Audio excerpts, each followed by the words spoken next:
Vous connaissez Hervé Mariton. Bonjour Hervé Mariton. Bonjour. Donc vous êtes candidat à la présidence de l'UMP. Vous êtes à droite, c'est un mystère pour personne. Vous êtes député de la Drôme, mais vous publiez donc aux éditions du Cerf Le Bonheur regarde à droite. Le voici. Est-ce que vous considérez que nous sommes à la veille d'une sorte de révolte des professions libérales en France? C'est la grève des pharmaciens, les notaires sont pas contents, les médecins hurlent. Des réformes sont nécessaires. J'en ai discuté encore avec des pharmaciens ces jours-ci, avec des notaires. En même temps, cette réforme a été très mal engagée. Un rapport de l'Inspection générale des finances maintenu secret pendant des mois, une pratique autoritaire, tout ça n'est pas raisonnable. Alors, est-ce qu'il faut bloquer? Est-ce qu'il faut dire rien ne doit bouger? La réponse est non. Le rapport Attali avait fait un certain nombre de propositions. Il y a d'évidence un certain nombre de mouvements. Est-ce que le Flocaril doit être vendu exclusivement par les pharmaciens? C'est une question tout de même qui mérite des réponses un peu plus nuancées qu'un non brutal. Mais en même temps, le métier de pharmacien peut aussi être valorisé. Il y a mais là, des on est actes. dans une séquence politique maintenant. C'est Oui, plus simplement un problème. Mais parce que tout ça a été mal engagé. Mais notre responsabilité à droite, pour le coup, est à la fois de dénoncer la manière dont le gouvernement s'y est pris, c'est de dire l'importance de ces professions, l'importance des pharmaciens dans le monde de la santé est considérable, et en même temps nous-mêmes de faire des propositions et de ne pas considérer qu'on peut tout simplement ne rien bouger. Est-ce que vous entendez par rapport à Montebourg un bémol Macron sur ce thème-là? Parce qu'il a dit finalement ça allait être repoussé. Non, et pourtant... Un bémol sur la méthode, ensuite on verra au résultat. On a vu en effet sur les taxis que le gouvernement s'est complètement aplati. Il faut dire que cette affaire a été mal engagée avec la loi dite Thévenoud. En même temps, moi j'attends des propositions concrètes et un atterrissage intelligent. Peut-être que de temps en temps en France, entre ne rien faire et tout bouger, on peut trouver une formule raisonnable. La formule raisonnable, prenons l'exemple des pharmaciens, c'est que le Flocaril soit accessible en grande surface et que les pharmaciens accomplissent des actes médicaux et que les sur des surfaces déterminées. Le Flocaril, honnêtement, peut être vendu plus ouvertement qu'aujourd'hui. Et que les pharmaciens se voient reconnaître des actes de nature médicale qu'ils ne peuvent pas accomplir aujourd'hui. Ça améliorera beaucoup les choses pour les Français. Ça m'amuse de vous entendre parler du Flocaril comme ça le matin à 8h15. Mais le soir et le matin. Je ne vous imaginais pas dans ce rôle. Question, est-ce que vous considérez que Mme Marisol Touraine est en train de sauver la Sécu ou au contraire de planter la famille ? Madame Marisol Touraine plante la famille comme le gouvernement le fait sans relâche depuis le début du mandat. Est-ce qu'il faut faire des économies dans les régimes sociaux? Oui. Exemple, la réforme des retraites. Une véritable réforme des retraites, comme je l'ai proposé pour l'UMP, avec 44 années de cotisation, la retraite à 65 ans, une évolution vers une retraite à point, ça permet... Régime unique aussi, c'est important, fin des régimes spéciaux, ça permet de dégager à horizon 2023 20 milliards d'économies. Pourquoi pas bouger la famille?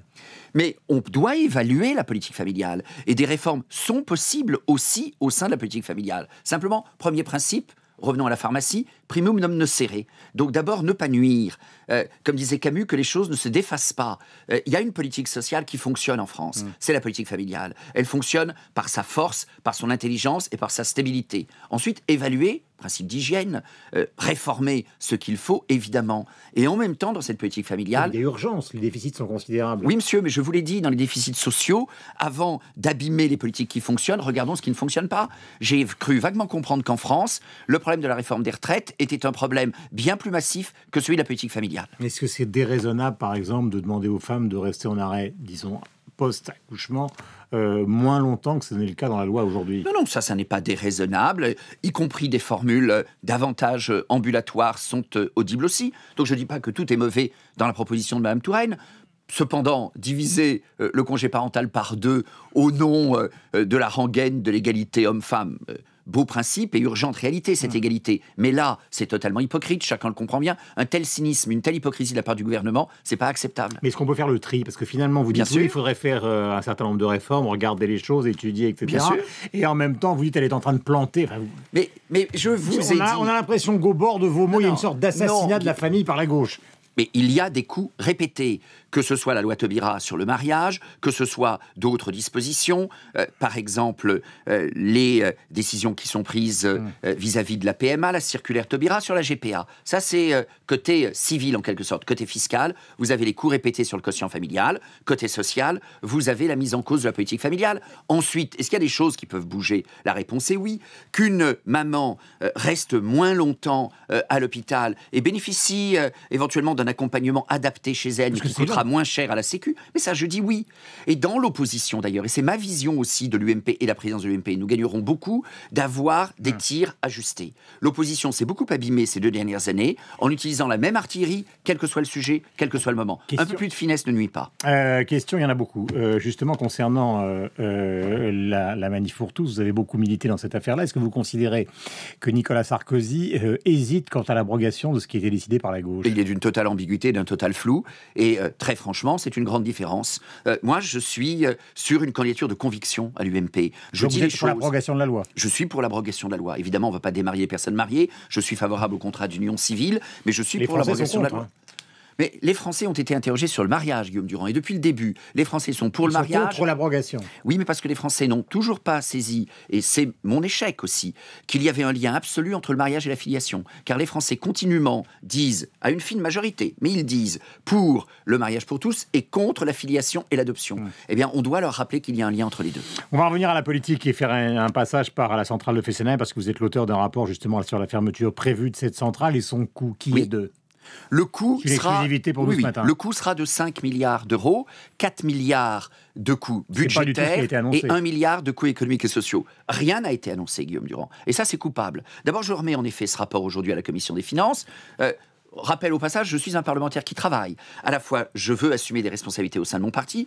En même temps, j'assume mon mandat de député et je fais avancer le débat à l'Assemblée nationale. J'aimerais bien qu'il en soit de même du plus grand nombre de parlementaires. En passant, ceci, j'ajoute que quand on lit le projet de loi de transition énergétique, l'étude d'impact, rien sur le coût de la fermeture de Fessenheim. Quand on demande au ministre, Madame Royal, elle refuse de répondre. Quand on demande au président d'EDF quelles sont ses revendications pour compenser la fermeture anticipée de Fessenheim, prématurée, il ne veut rien demander. Surtout pas. Probablement, il ne veut pas mettre en cause sa renomination. C'est scandaleux, c'est inadmissible. Parce que la réalité est que le contribuable va trinquer. Est-ce que vous considérez qu'il y a un échange qui est négocié entre le gouvernement et Proglio, justement? Ça y ressemble beaucoup. Et moi, je trouve scandaleux que le président d'EDF, dont la responsabilité sociale est bien de dire « Attention, ça va coûter plusieurs milliards à l'État parce que EDF est en droit de revendiquer une indemnité de plusieurs milliards que j'évalue à 4 milliards d'euros. » Je vais vous le préciser, je trouve tout à fait anormal que le président d'EDF n'explicite pas. C'est un programme de Hollande. Oui, monsieur, mais c'est comme les nationalisations. Un programme, c'est un programme. Ensuite, il y a des indemnités qui doivent être réclamées. Donc vous demandez ce matin qu'ils reviennent sur cette idée. Mais ça serait plus intelligent que Hollande revienne sur cette idée qui est une absurdité écologique, qui est une absurdité économique et qui est un scandale budgétaire. Le coût budgétaire... Et les analystes qui considèrent que cette centrale, elle est hors d'âge. Mais ça, c'est faux. C'est faux. Aucune personne compétente ne dit cela. Inutile pour la France. La bonne affaire, la France a une industrie nucléaire compétitive. Nous exportons de l'énergie. Et je dis tout simplement que dès lors que l'État obligerait EDF à fermer Fessenheim ou d'autres réacteurs de manière prématurée, ça a un coût de 2 milliards d'euros par réacteur. Et donc, dans la loi de transition énergétique que nous commençons d'examiner à l'Assemblée, il y a 2 dispositions. La première, qui plafonne la production électrique à 63 gigawatts. Ça veut dire au moment de l'entrée en service de Flamanville, l'EPR, la fermeture de 2 réacteurs. Exemple, Fessenheim. Et bien, cette fermeture anticipée de 2 réacteurs, que rien n'oblige sur le plan économique, que rien ne justifie dans la stratégie de l'entreprise... Oui, mais un programme, ça se paye, chef. D'abord, ce programme est absurde, et c'est le rappel de l'absurdité. Mais absurde, c'est aimable dit comme ça. Simplement, c'est ruineux. Et ça va coûter à l'État, la fermeture anticipée de 2 réacteurs, hypothèse Fessenheim, ça va coûter à l'État, au bas mot, 4 milliards de compensation à EDF, sans compter les conséquences économiques et sociales. Donc vous adressez à la fois à François Hollande et à Ségolène Royal ce matin. Mais oui, parce que c'est absurde. Je m'adresse aussi à M. Proglio en disant, Monsieur le Président d'EDF, il devient urgent qu'EDF dise exactement ce que sont ses perspectives et ce que sont ses droits dans ce domaine. Il est inacceptable, en tant que Président d'EDF, que vous ne le disiez pas. Et je souhaiterais que vous ne soyez pas dans une stratégie de faciliter votre reconduction au seul motif de ne pas défendre l'intérêt de l'entreprise. J'ajoute qu'il y a une deuxième disposition dans la loi de transition énergétique. C'est de dire, oui, mais mon rapport dit des choses utiles pour défendre l'intérêt des contribuables. Il y a dans la loi l'indication pas plus de 50% de nucléaire en 2025. Ça veut dire pour le coup, pas la fermeture de 2 réacteurs, mais de 20 réacteurs. Ça va coûter aux contribuables une 30aine de milliards d'euros. Question. Alors évidemment, c'est une question sur l'humeur. Vous avez l'air bien en forme pour un type qui va prendre une raclée. Non, pas du tout. Non, parce que je suis un candidat de conviction et que les militants de l'UMP que je rencontre... pas prendre une raclée, ça.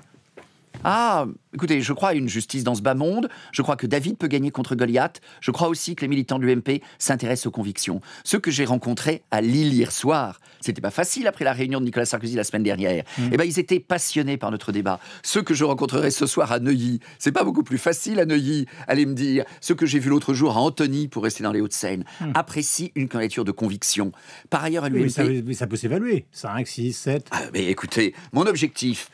Nicolas Sarkozy a annoncé 80%. Non, Nicolas Sarkozy est un homme puissant. Mon objectif est d'être deuxième au premier tour et premier au second tour. Parce que je suis convaincu que les militants de l'UMP apprécient un homme de conviction.